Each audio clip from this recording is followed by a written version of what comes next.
Chris, are you listening to Christmas music yet? You know, I can't say that I am listening to Christmas music yet. It was 12:01 a.m. on November 1st.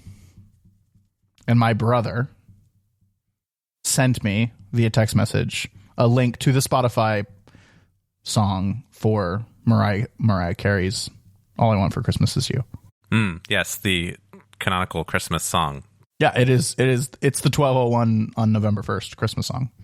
I listen to Christmas music all day on November 1st. That I've scaled back a little bit. Here on November 4th. Yeah, well, okay, I've scaled back a little bit. But I did listen to some Christmas music today. Anyway, so my brother comes over. We go to Cane's, because Cane's is amazing, on November 1st for dinner. And I was listening to Christmas music, and I walk downstairs. He picks me up in the car, and I get in the car, and Christmas music just blaring in the car, because that's what you do on November 1st. It's time. Are you a Thanksgiving, Christmas music believer? Yeah, growing up, I think in our house, we didn't have Christmas music until after Thanksgiving. But it was like the day after Thanksgiving, because we would always kind of start Christmas music when we would decorate the Christmas tree, which was always that weekend after Thanksgiving. So that was kind of what I grew up on. Now, I mean, I guess I'm an adult. I can do what I want. But I guess I don't think about it. Like, I don't really crave Christmas music like that. Oh, I do. We always did. We always had some of our Christmas decorations up on Thanksgiving, because we always hosted Thanksgiving. So we would have the basic level of our tree up, maybe not fully decorated, but would have our tree and like some lights and, some ornaments on it. We wouldn't have like all of the garland and everything up on Thanksgiving, but we would like have started it because we were having people over. It would make the house look a little bit nicer, a little bit more festive. So we would always have it up, and Christmas music always started really early. I work in an industry, though, that is very heavily influenced by Christmas sales.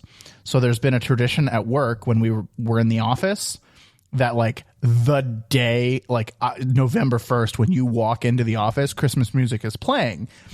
And everyone always hated it, but it was always this big joke, because our like president of sales, or I don't even know what his title is, he's in charge of sales, would start Christmas music as soon as it would start playing on the radio, because he wanted to remind everyone that, like, hey, this is the most important 2 months of the entire year, because so much money is, generated in these 2 months from a sales perspective.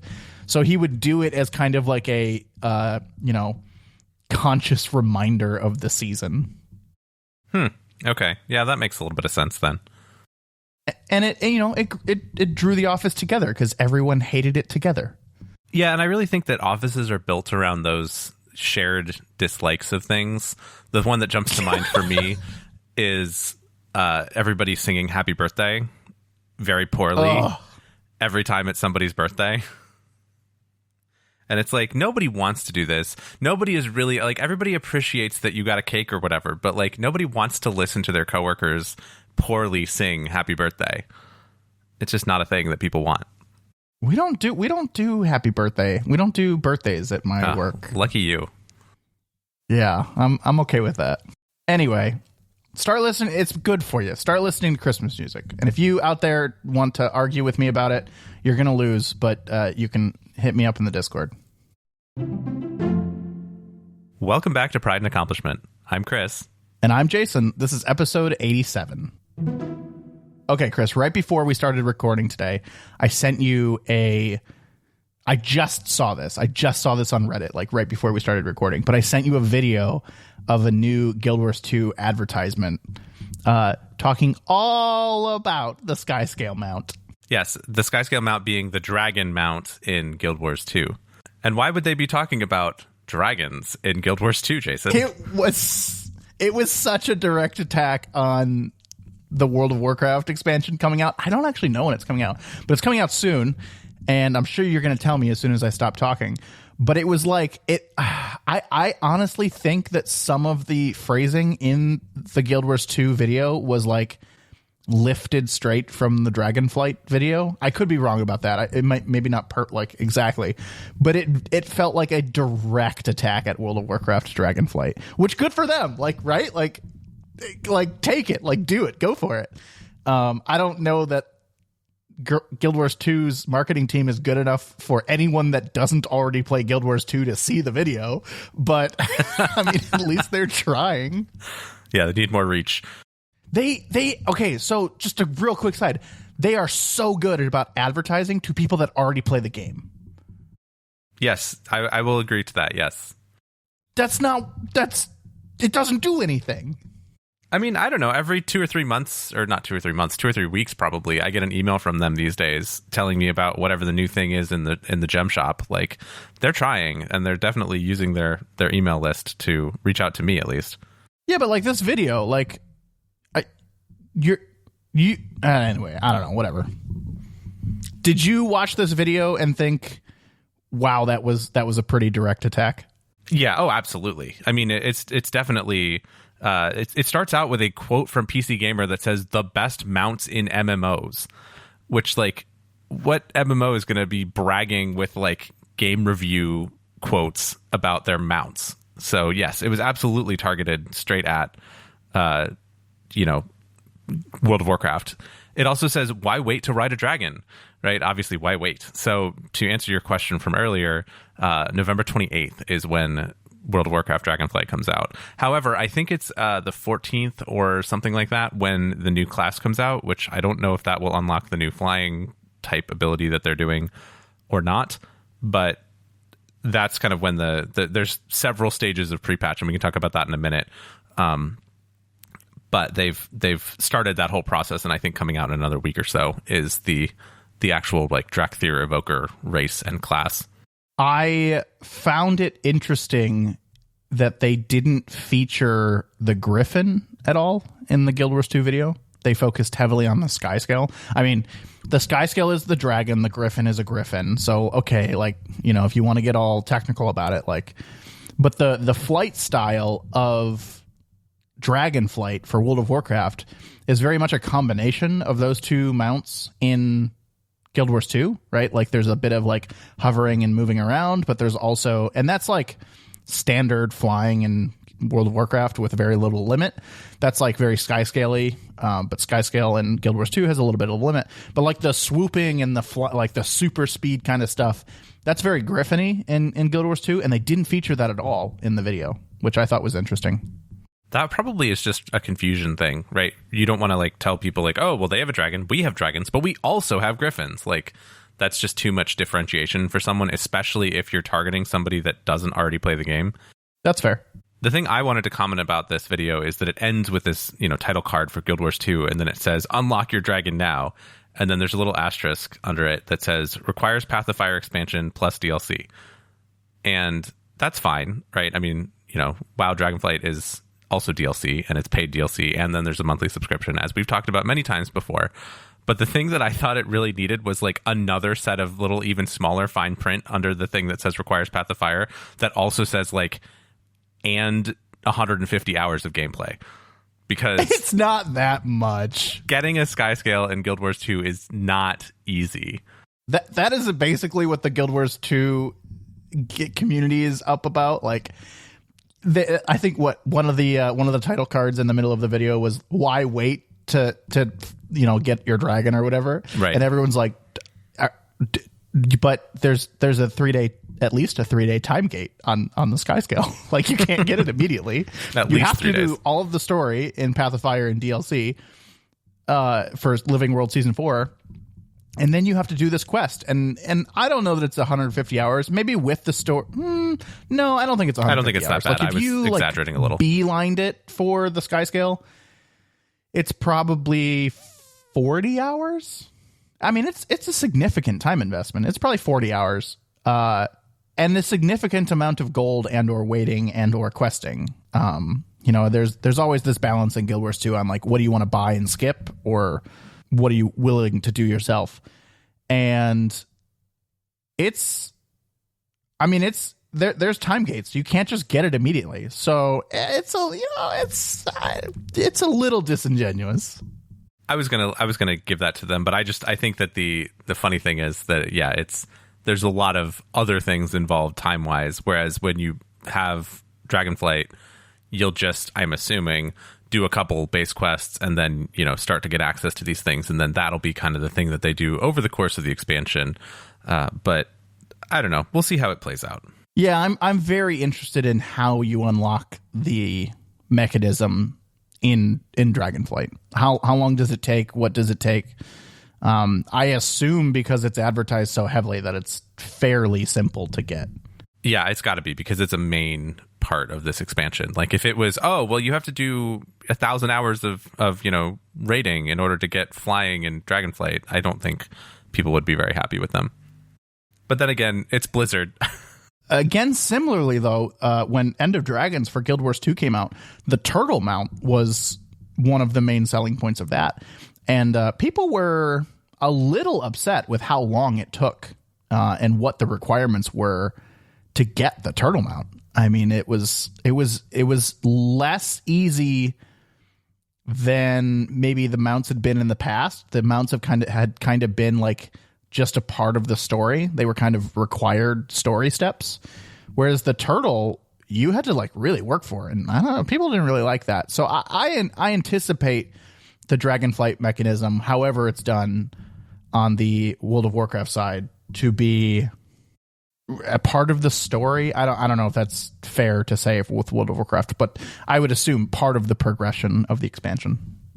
Yeah, it's definitely going to come as a major feature of this expansion because it is kind of one of the biggest and maybe only like world selling points other than the new map zones that they're building to the for the expansion. So I think there's enough focus on it. I was watching something that was talking about kind of like, coming soon, like here's the pre-patch information. And I was thinking to myself, this is going to make it so that everybody is playing this new class. And like, what's that going to do to like balance of dungeons and people grouping up and playing and stuff? Like, is it just going to be too many of these little dragon guys? Or is there going to still be kind of a good spread of other classes and things? I really don't know. Can you roll all three of the Trinity with that one class? Ooh, you can get two. I think there's a healer and then I think it's a tank. Maybe you can get all three, actually. I'm not sure. I know that you can get at least two. And they use these different colors of You can get dragon. healer and tank. I mean, having a DPS spec as well is probably pretty straightforward. Sure. I mean, anything. It's just game design. They can make it do whatever they want to do. Right. But yeah, it's I don't know. I haven't read a ton about it. Like I haven't really followed anybody's like beta or pre-release kind of content or anything like that.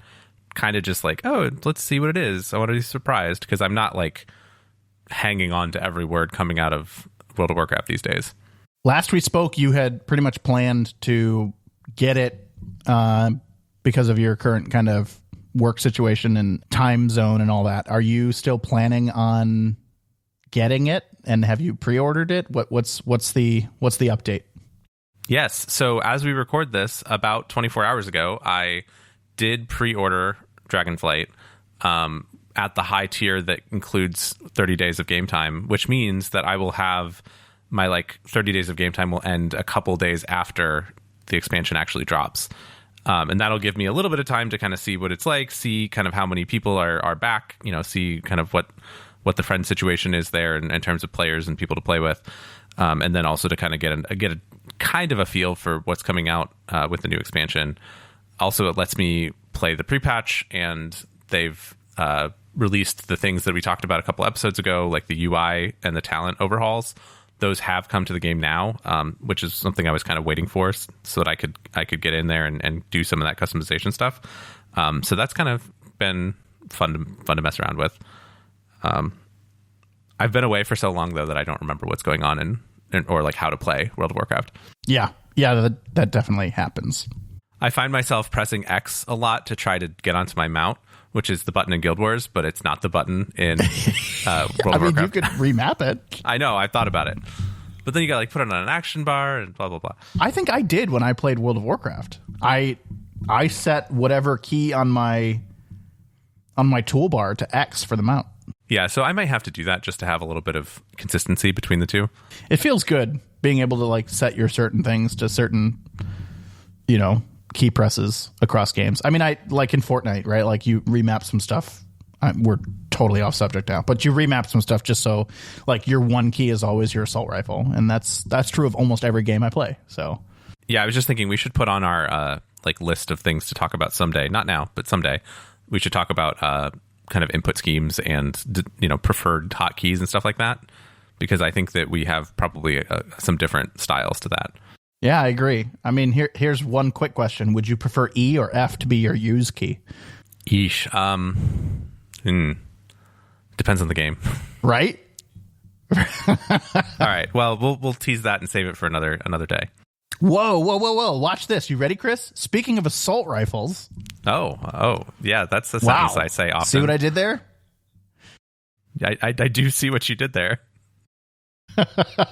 Anyway, this is a real quick subject, but Call of Duty Modern Warfare 2, the second, 2022, came out last week as we're recording this, I think a couple days ago, who knows, I don't know, sometime before today. And you and I had got Vanguard mostly for zombies, and I would say it was really good. We just didn't play it all that much. But I started playing Call of Duty. I don't know if you know this. My very first Call of Duty game, I believe, if I'm remembering correctly, was the original Modern Warfare 2. Okay. So this one is like really calling my name. And I've been watching people play, and my brother's playing, so I'm kind of seeing it happen. And the reviews have been like, hey, if you like Call of Duty, this is a good game. And it's like really solid. Like I loved one of the reviews said, if you just had an algorithm take all of the Call of Duty games, find the best things and the worst things and blah, blah, and spit out of Call of Duty, that's what Call of Duty Modern Warfare 2 is. I was like, okay, well, what's wrong with that? Yeah, I mean, shouldn't they be doing that always, is like taking the best things and then putting them together, but also adding a little bit of innovation? Like, that's what you would hope for. And I think that a little bit of innovation is what's missing. It's also like what people are saying is it's a very cookie cutter. It is like exactly what you would expect from Call of Duty, no more, no less, like cookie cutter. Which, I mean, for a Call of Duty game, particularly one that's supposed to last 2 years, because they announced that they're kind of discontinuing the annualization of Call of Duty, I think that's good. I will say that, you're talking about cookie cuttering things. I have never, like, I've always kind of observed the gimmicks that kind of come from Call of Duty release to release, but like I've never cared. Like, is cookie cutter such a bad thing for Call of Duty itself because it is such a franchise that just keeps cranking out the same game every year? Like, I would have called most Call of Duties pretty cookie cutter before this. So hearing you say that, it doesn't kind of put me off of it. No, and that's kind of what I'm saying as well, is like there are no, even to someone that plays Call of Duty, what I'm hearing is there are no gimmicks to this one. It is straight as an arrow kind of, Call of Duty. There's nothing like special. There's no new, kill streak whatevers. There's no like special mechanics. It's just Call of Duty. It's just straight up the game that you would know and expect, and there's nothing kind of out of the ordinary about it. And I'm using cookie cutter almost as a compliment in this case, which I think a lot of people would not, but that's just what it is. And I think in this case, it's working. So are you buying Call of Duty Modern Warfare 2 B? Great question. B. Great question. I originally said, and I think I'm going to stick to this unless something severely changes. I originally said I'm going to wait to buy Call of Duty until it goes on its first sale. If you remember back to when we bought Vanguard, I think like 3 or 4 weeks in, really early after it came out, it went on a 35% discount. And I think that was because Vanguard was doing very poorly and all of that. But we have Black Friday coming up. I'm expecting some deals. I don't know if Call of Duty is going to go on sale or not, but I'm waiting for the first sale. And I would say if it's 10% or more, I will probably get it. Okay. I don't expect you will. Yeah, I'll say in my current kind of situation, I have no reason to buy or play Call of Duty. But if everybody I know, all my gaming friends, you and others, are playing it by the time that my situation changes back to where I would play Call of Duty, then I will entertain it. But by that point, it'll be, on its third or fourth sale. So, if y'all are really excited about it, then I look forward to it, because I did have some fun in, I think it was World War II. We played a lot of it. That was actually pretty fun. But I don't know. I'm not excited about it other than to play with other people. The Warzone and DMZ, which is like the Tarkov kind of style, is coming out in a week or two. Don't know the exact date. I think it's maybe November 19th, maybe November 18th. Though I know we know for sure that Warzone is going to be free. We're not so sure about the DMZ. I don't know really where that's landing. So worst case, you could try the free. I was a sucker for the Warzone Call of Duty, the Battle Royale mode. I kind of liked it until they made it a little bit too complicated. And what I'm hearing is that it's kind of a return to the basics. So, if it's free, I might try it. I've been really into Fortnite lately. We're going to try it out. But those are coming soon. So that I will try for sure because it's free. And by free, I mean, as long as you have, 300 gigabytes free on your computer. Yeah, I was going to ask, do I need to buy another hard drive so that I can download this free game? Yeah, I don't know. We'll see. I think the multiplayer install for Modern Warfare 2 was somewhere around 100 to 150 gigabytes. I could be wrong, but I just, we'll see. But that comes out in a couple weeks, and I will probably be trying that because it will be free before the game actually goes on sale. Well, I look forward to your thoughts on that. I did play Warzone, the first one, for, all of 3 rounds, and I did not like it. And I have played a little bit of Fortnite, as we've talked about, and I did like that more. So I think some of it is the aesthetic of Call of Duty, some of it is the people that play Call of Duty, the type of people who play Warzone and had played Warzone the whole time by the time that I tried it, were not fun to play against. So maybe some matchmaking issues there. Yeah, I don't know. I did not like Warzone last time I tried it, but I'm curious to see what your thoughts about it are. Jason, the International in Dota 2 has come and gone, as we discussed last episode. And there were some major... Wait, it's over? Yeah, it's gone. Oh my God. Okay, sorry, I didn't know that. That's last episode I said the grand finals are this weekend, and the grand finals came and went. Oh, okay. I missed that. All right, well, did someone win? Someone did win, yes. Okay. And someone else did not win. Lots of someone else's did not win.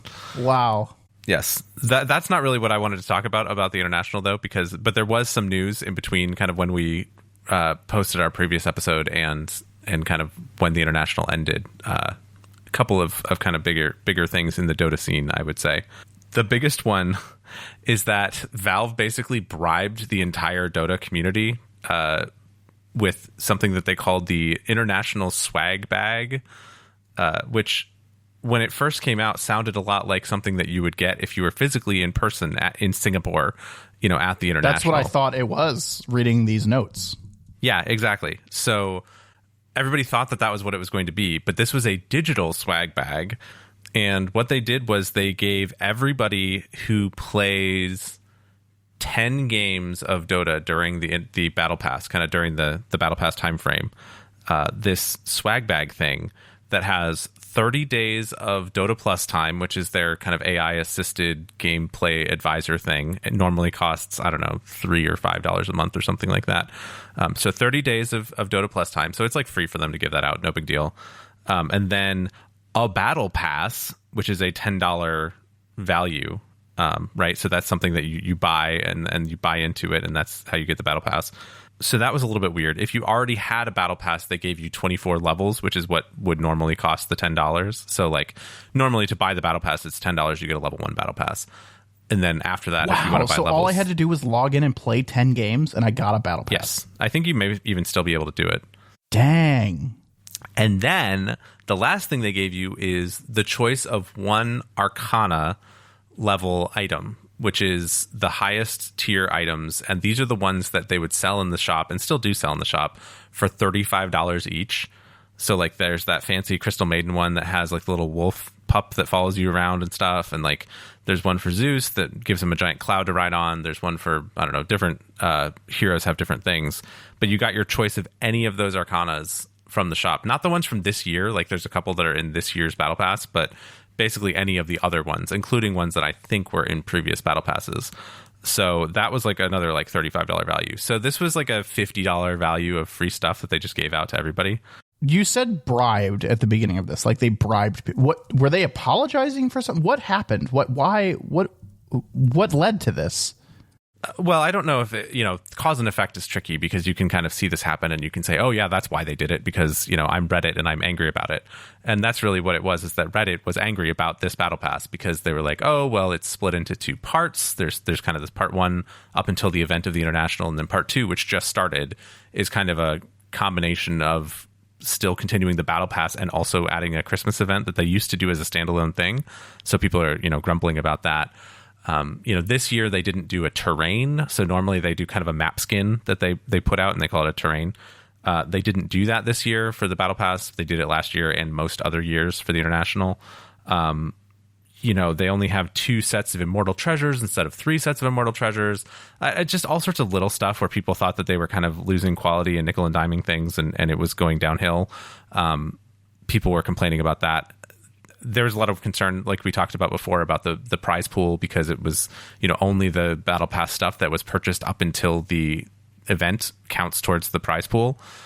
So everybody's like, oh, well, Valve is just trying to keep more of this money, blah, blah, blah. And so there was just a lot of, I guess you might call it bad press surrounding this particular International. And so then they gave this thing away and everybody was like, oh, yeah, haha, it's a bribe. Like, but that's fine. I can be bought. Thanks, Valve. And so, the internet is a funny place, especially, the subreddits around games. So everybody was kind of shocked that this was, so generous, which it was, but also kind of, a little bit wary. And some people were saying, oh, well, this is what happens, just before a game dies out, is they give away a bunch of free stuff and then the game dies because they don't care about the economy anymore. And like these things that they gave out and like the Arcanas and stuff, they're not tradable. So like you're not going to flood the market with them anyway.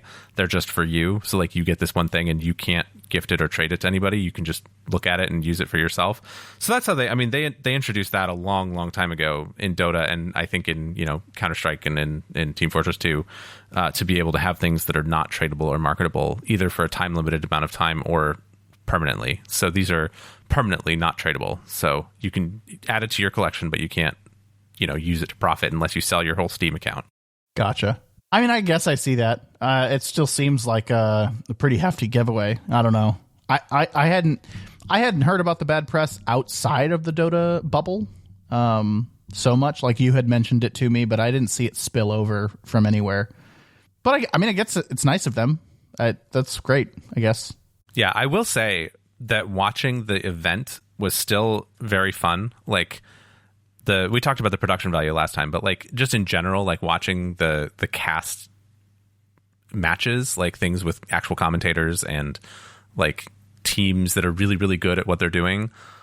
I kind of doesn't matter what the game is. I mean, it helps because I like Dota a lot, but like watching people be really good at that stuff and then watching casters and watching fans that are really into it, like it's a really cool experience, I guess, right? And it's fun to kind of follow it along from home and see all those things. I do hope that sometime I get to go see one of these things in person, but until then, watching it at home is also very good.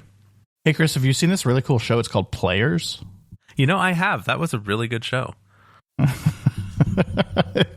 It's like exactly what you're talking about. We care for League of Legends less, but you're right. Like just watching that excitement and not being a part of it, but kind of being a part of it, like in a sense, is yeah, you're right, is very entertaining. It's very fun. I will say that watching all of this coverage of the International made me go look and see if Players has been renewed for a season 2 yet, and I haven't seen it yet. Like it has not, but it also hasn't been canceled, so that's encouraging. Yeah, I think we talked about it when we did the episode, but it is in a place where it could end, but I don't want it to. When will we know where the 2023 International is? I think it's going to be a while. It'll probably be several months. But I don't know when they usually announce it, actually. I should look that up. Because I agree. It would be nice for it to come back to the U.S. That'd be fun. East Coast, United States would be my preference. Yeah, I don't think that's going to happen. Like, I think it's most likely going to be a West Coast, either Seattle, where they kind of started the whole thing, or like LA or something like that. But maybe, could be DC, could be Philadelphia or something, like New York, maybe.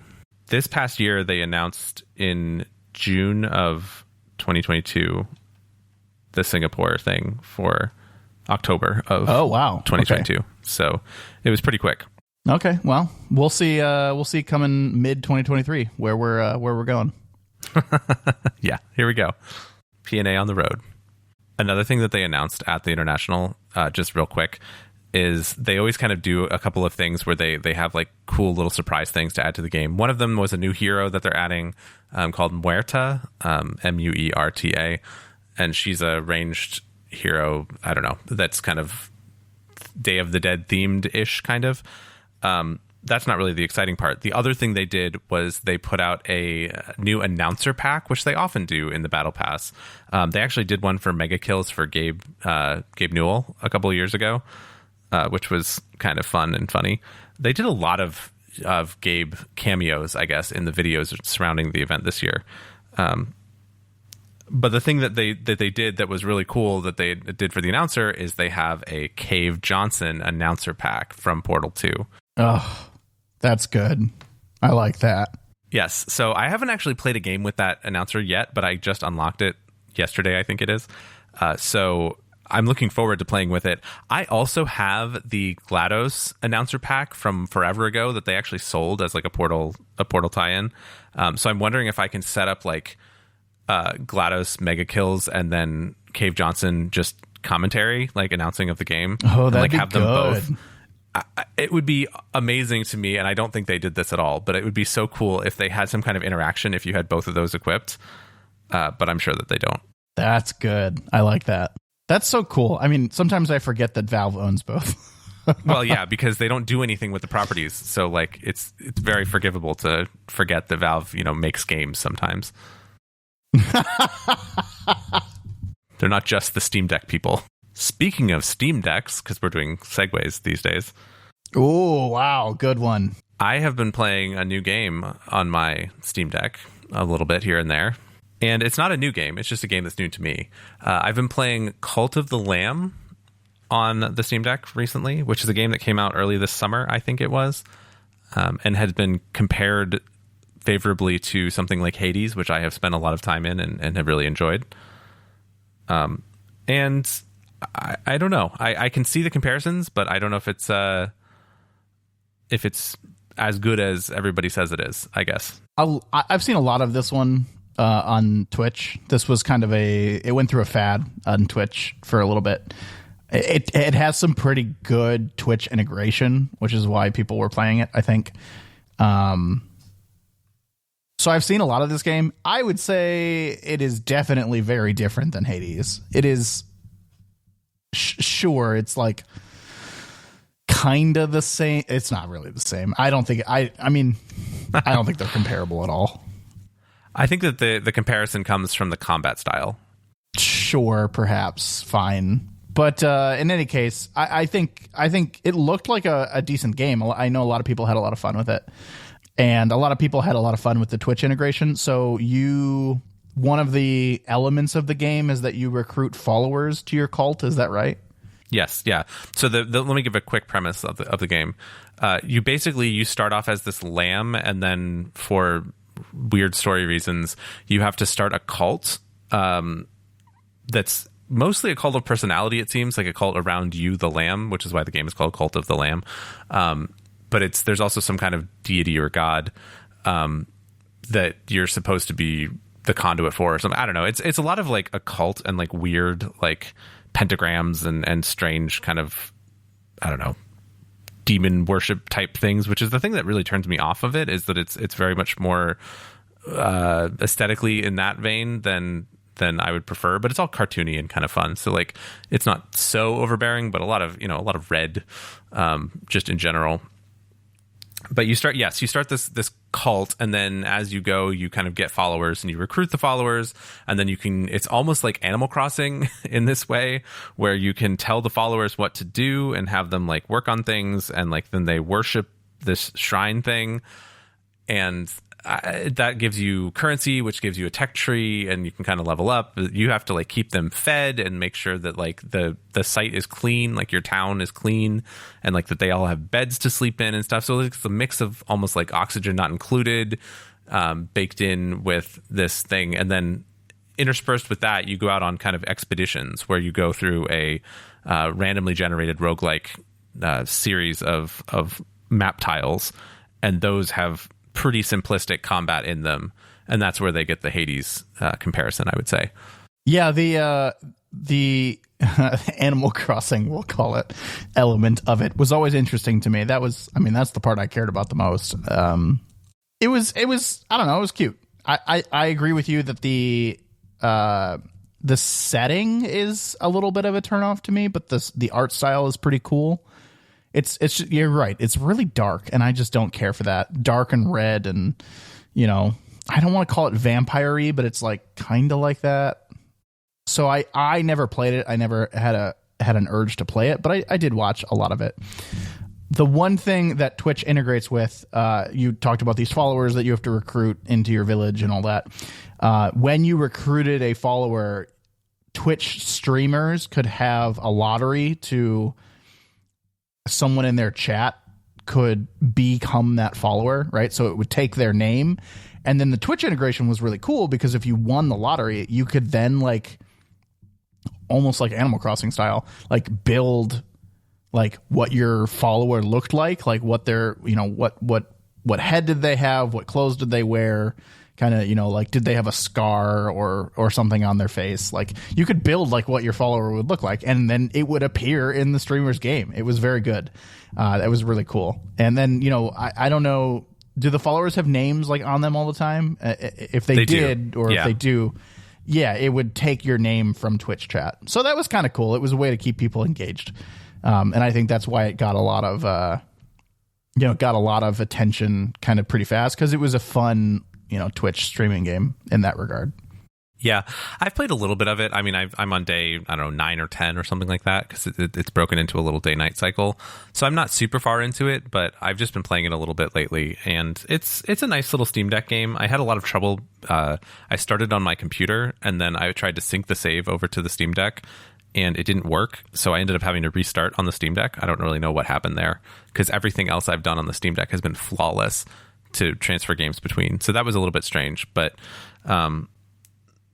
yeah, I mean, I'm going to keep playing it a little bit, but it's not the like knockout success that everybody kind of says it was. Like Hades, I was pretty instantly hooked. This one, I'm like, I'll give it a little more time. Ooh, you ready for this, Chris? You ready for this? All right, yeah. You ready? Mm-hmm. If you would like to join Chris's cult of the Lamb. Oh dear. No. Not sure about that.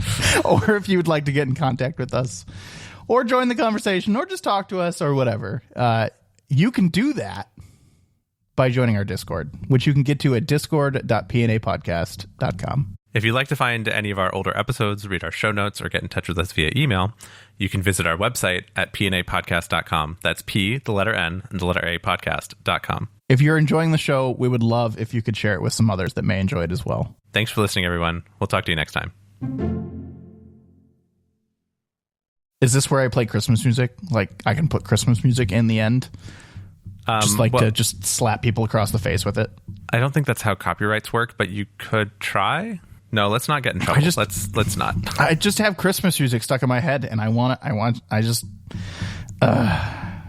Have you heard of this new game, Marvel Snap? I have heard of it, but I have not done anything with it. Yeah, I can't imagine how you would not have heard of it, because they are marketing it everywhere. Like, it is just all over the place. So have you done anything with it? I have, actually. And I know that we've talked about mobile games in the past, and we occasionally get to a mobile game episode, but like, we don't have enough of them, and I don't think that's going to come around again anytime soon. And I just wanted to mention that I had tried this game, and that it's actually a fun mobile game. What is it? Could you explain the game loop to me? Oh yeah, sure. So basically it's like a Hearthstone type game. So like, card battling kind of a game, right? Which is a turn off initially, right? Because it's like, oh no, that's too much, work and it's hard and whatever. But it's got the simplest kind of gameplay scoring system, I guess, that you can think of. So the way that it works is you've got 3 different like little lanes or areas, and in each of those, each player can play up to 4 cards.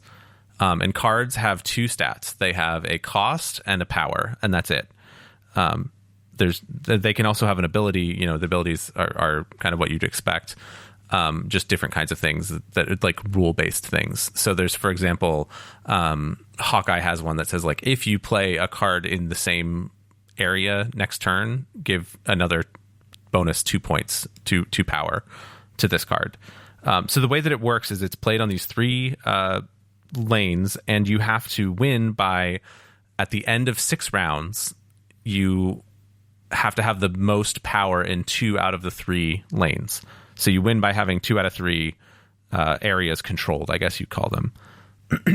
And all of the cards are basically Marvel characters, Marvel heroes, from across the entire spectrum of Marvel everything. So there's a bunch of ones that I've never heard of, but like I can believe that they are things. There's a bunch of ones that I have heard of. I mean, you get stuff like Jessica Jones is in there. Of course, Iron Man and Hulk and Captain America and whatever. Those are also in there. But the thing that is really cool about this game is that it's very bite-sized, and it's PvP. So it's one-on-one PvP, and you're playing against people, although you start off playing against bots, as most good games would have you do. And it's actually really fun. Are there only 6 rounds? Only 6 rounds. So you can play an entire... Did you say that in there somewhere? Because I totally wasn't listening, because I'm currently playing the game. Yes, I did say there's only 6 rounds, and I did say that. Yes. As soon as you were like, it's kind of good, I immediately went and downloaded it. Yes, so it's only 6 rounds, and at the end of the 6 rounds, that's it. And it just basically says, okay, who has the most points in each one of these lanes? And it's just a really quick bite-size game. And I don't know how to describe it, but it's taking gaming Twitter by storm this past week. But also it's just a fun game. Like, it's just a fun little bite-size game. Is there any limit to how many cards I can play per turn? No, as long as you have the energy, you can play as many cards as you want. Oh, you're in the tutorial. The tutorial doesn't show you the costs of the cards until after like the 2nd or 3rd round. Ah, okay. Cool. It really introduces the like 5 gameplay mechanics one by one. This is really like, okay, the tutorial's too slow. I'm like trying to play. Tutorial is very slow. This is great podcast content. I'm trying to play the tutorial live. No, I've put it down. It is very, very slow, but you're right. It is extremely simple. Yeah, and you wouldn't think that would make it a fun game, but like there's a certain amount of strategy to it, because like you and your opponent are both playing your cards, face down, and then they get flipped over, just like you would in like a real card game. But like you can't see where they're going to play, and like some heroes, I guess you'd call them, some cards, like Star-Lord has one where it's like you get +3 power if the opponent plays something in this same lane this turn.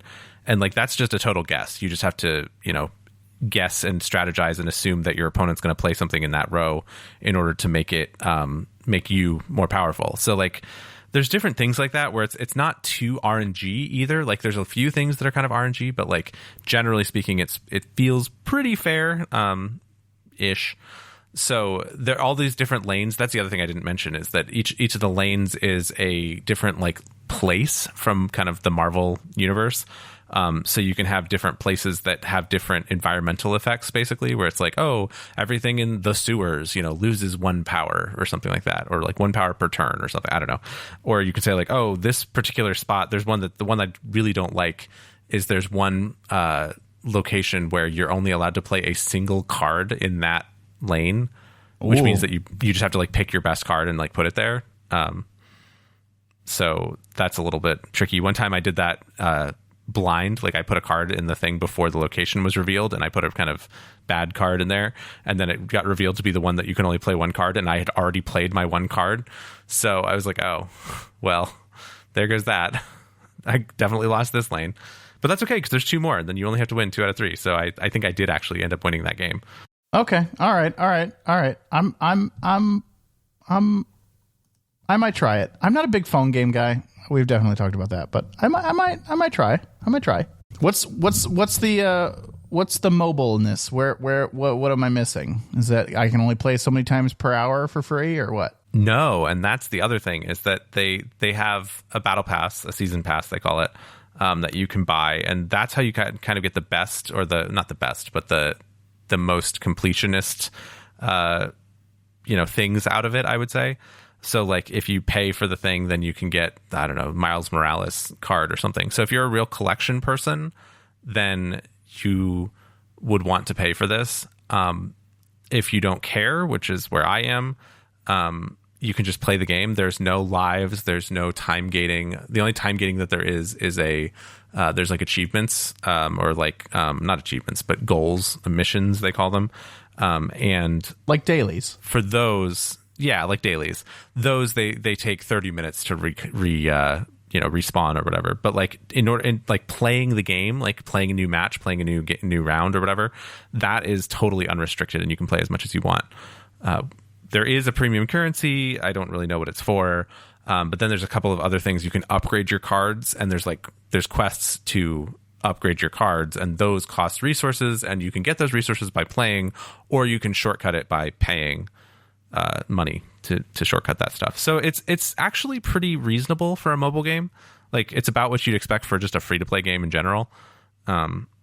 So I am also happy about that, because I would not be talking about it right now nor recommending it if it was, full of scummy free-to-play nonsense. Yeah, I don't know. All right, you got me. You got me to download it. You got me to try it.